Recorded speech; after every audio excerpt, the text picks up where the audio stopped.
ये सिर्फ एक प्राचीन शहर नहीं बल्कि एक लेजेंडरी गोल्डन सिटी है जिसे खुद भगवान कृष्ण ने भारत के पश्चिमी किनारे पर बसाया था।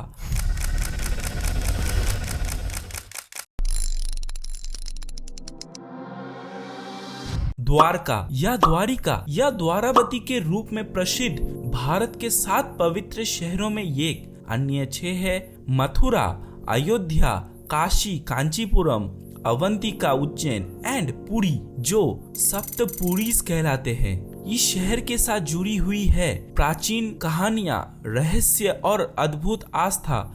क्या द्वारका सिर्फ एक कहानी थी या ये सचमुच का शहर था जो अरेबियन सी के किनारे पर बसा गया था? हम इस वीडियो में इस चीज को 2 पार्ट में डिवाइड करेंगे। पहले पार्ट में आपको द्वारका का इतिहास, द्वारका के बारे में बताएंगे एंड सेकंड पार्ट में इसका आर्कियोलॉजिकल सर्वे इन डिटेल्स आपको समझाएंगे। एक ऐसी कहानी जो माइथोलॉजी, आस्था और साइंस को एक साथ लाती है। तो अंत तक बने रहिए क्योंकि हम जानेंगे कि कैसे समुद्र के नीचे छिपे सबूत इस शहर के अस्तित्व को दर्शाते हैं।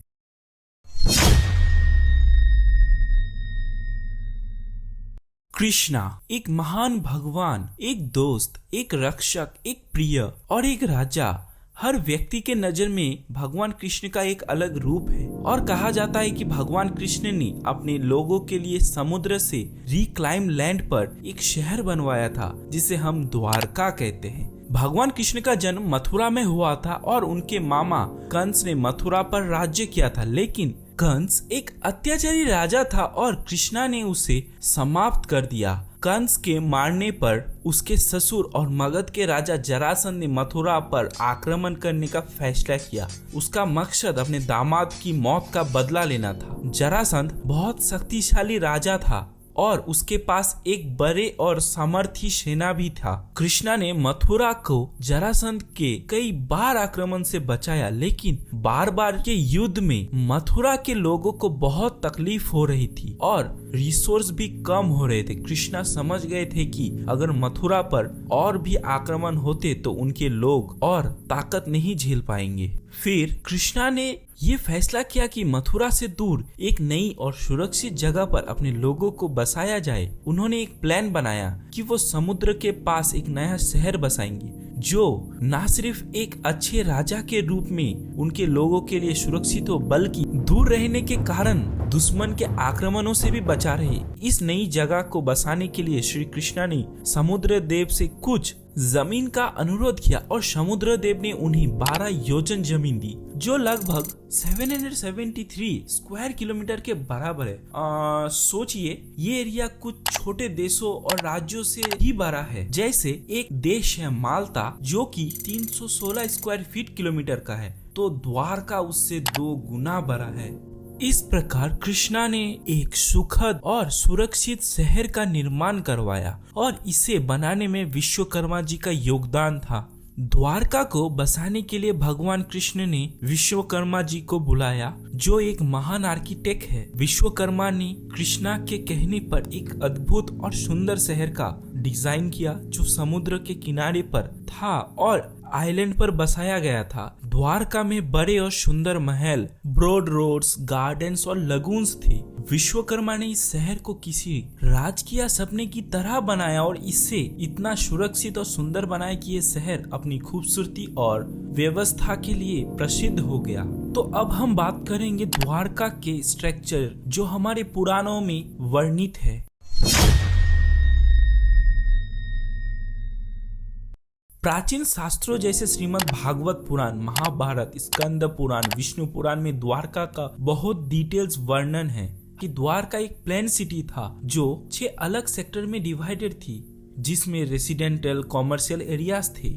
ये शहर एक आइलैंड पर स्थित था और मेनलैंड से कनेक्टेड था एक मजबूत ब्रिज और एक बड़ा सा पोर्ट मैदान से। इस शहर में लाखों महल थे जो समुद्र और धन दौलत में लाजवाब थे। इस महल को क्रिस्टल और एमेलेट से सजाया गया था और ये शहर किसी राजकन्या की सपने की तरह सुंदर और व्यवस्थित था। भागवत पुराण में नारद मुनि का भी विजिट का वर्णन है जिसमें कहा गया है कि शहर के चारों तरफ हिरन और स्वान से भरे हुए सुंदर बगीचे थे और लेक जिसमें खूबसूरत फूल खिलते थे। ऐसा कहा जाता है कि द्वारका में 9 लाख महल थे जो क्रिस्टल और सिल्वर से बने थे और बड़े एमराल्ड्स और मूल्य रत्नों से सजाए गए थे। तो दोस्तों अब आप सोचेंगे कि फिर ऐसा क्या हुआ जो द्वारका समुद्र में डूब गई।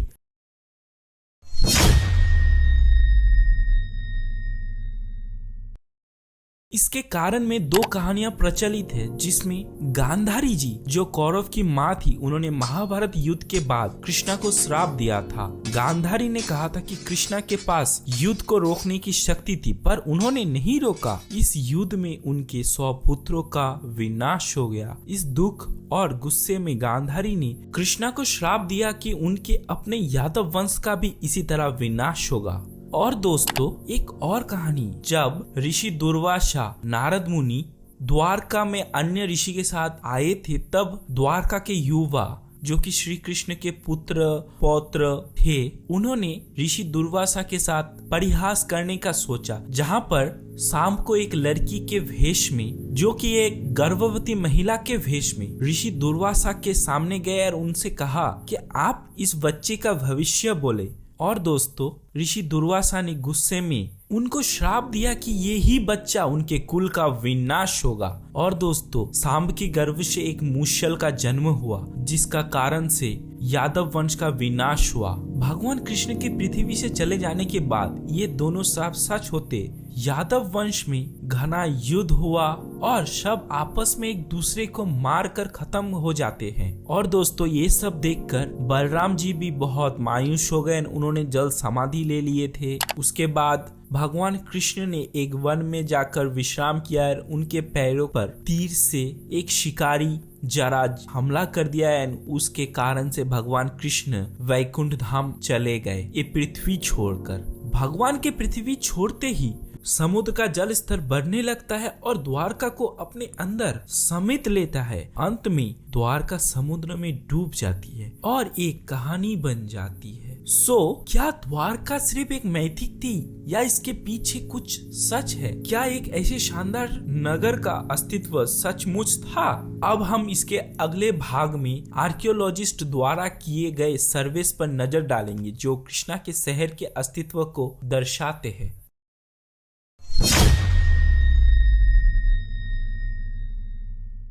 काफी समय तक द्वारका एक मैथिक माना गया, लेकिन रिसेंट आर्कियोलॉजिकल डेवलपमेंट ने इसे और मजबूत सबूत दिए हैं। 1930s में पहली बार द्वारका का खनन शुरू हुआ था, लेकिन कुछ समय बाद इसे रोक दिया गया। 1983 से 1990 तक नेशनल इंस्टीट्यूट ऑफ ओशियनोग्राफी के मरीन आर्कियोलॉजी यूनिट ने renowned marine archaeologist SR Rao के नेतृत्व में अंडर वाटर सर्वे दोबारा शुरू किया। उनकी टीम के कई प्राचीन रिमेन्स और आर्टिफैक्ट्स पाए, जो एक एडवांस सिटी स्टेट और उसके सैटेलाइट टाउन्स को संकेत देते थे। एसआर राव के मुताबिक ऑन शोर और ऑफ शोर एक्सकवेशन से प्राप्त सबूत ये दिखाते हैं कि 1500 BC में एक सिटी स्टेट और कुछ सैटेलाइट टाउन्स का अस्तित्व था। ये वही सबमरीन सिटी थी जो महाभारत के द्वारका के वर्णन से मिलता था। पर आप सोचेंगे कि ये कैसे पता चला कि जो वहां पर स्टोन मिला, जो अवशेष मिले, वो उसी समय का था? तो दोस्तों उस चीज के लिए कार्बन डेटिंग टेक्नोलॉजी का इस्तेमाल किया, जहां पर उस तकनीक से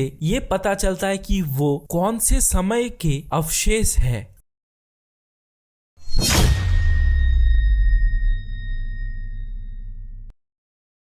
अंडर वाटर एक्सकवेशन में टीम को कई ऐसे स्टोन स्ट्रक्चर, एंचर्स और ब्लॉक्स मिले जो प्राचीन पोर्ट्स होने का संकेत देते हैं। ये ब्लॉक्स बड़े साइज के हैं, कुछ तो एल शेप में कट है और उनमें जॉइंट भी दिए गए हैं। एंचर्स भी मिले हैं जो इंडो अरेबियन स्टाइल के हैं और जो शायद 10th से 14th सेंचुरी AD तक है। ये प्रमाण देते हैं कि द्वारका एक एक्टिव पोर्ट था जो भारतीय और विदेशी व्यापारों में सक्रिय था। उसके बाद दोस्तों 2017 में नया एक्सप्लोरेशन में और भी कई सबूत मिले जो द्वारका के प्राचीन अस्तित्व को मजबूत बनाते हैं। इनमें कुछ प्राचीन एंचर्स और रेक्टेंगुलर स्टोन ब्लॉक मिले जो एक प्लान सिटी होने का संकेत देते हैं और कई प्राचीन अवशेष गुजरात के कोस्ट के पास पाए गए हैं। तो क्या हम कह सकते हैं कि द्वारका सच में था, या कहा जा सकता है कि द्वारका एक प्रगतिशील और समृद्ध शहर था जो आज भी लोगों के मन में एक रहस्य और आस्था के प्रतीक बना हुआ है। इस डिस्कवरीज और एविडेंस द्वारका के प्राचीन अस्तित्व को दर्शाते हैं और इसके साथ माइथोलॉजी और हिस्ट्री का एक अद्भुत मेल देखने को मिलता है। ये कहानी हम सबको याद दिलाती है कि